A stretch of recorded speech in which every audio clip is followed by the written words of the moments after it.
बेंगलुरु में मुनक्किदा तारीख साज आलमी मिलादुन्नबी कॉन्फ्रेंस में शिरकत के बाद मुल्क के मारूफ आलिम दीन हज़रत अल्लामा मौलाना पीर सैयद कासिम अशरफ कासिम बाबा ने कॉन्फ्रेंस की कामयाबी पर मुंतज़मीन को मुबारकबादी पेश की। साथ ही कासिम बाबा ने हिंदुस्तान के तमाम मुसलमानों को एक पैगाम दिया है। चलिए जानते हैं कासिम बाबा तमाम मुसलमानों से क्या कह रहे हैं।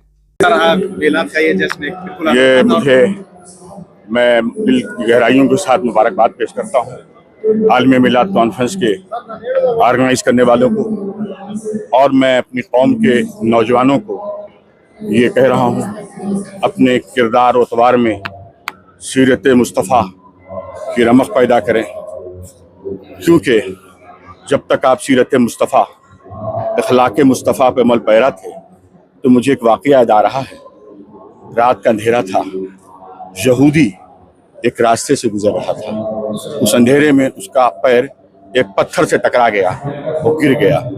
गिरने के बाद उस अंधेरे में उठता है, वो कहता है लगता है इस रास्ते से अभी तो कोई मुसलमान नहीं गुजरा था, वरना रास्ते में पत्थर नहीं होता। तो ये हमारी शनाख्त, ये हमारी पहचान, ये हमारी आइडेंटिटी थी। ज़रूरत है उसी अज़मत रफ्ता को बहाल करने की।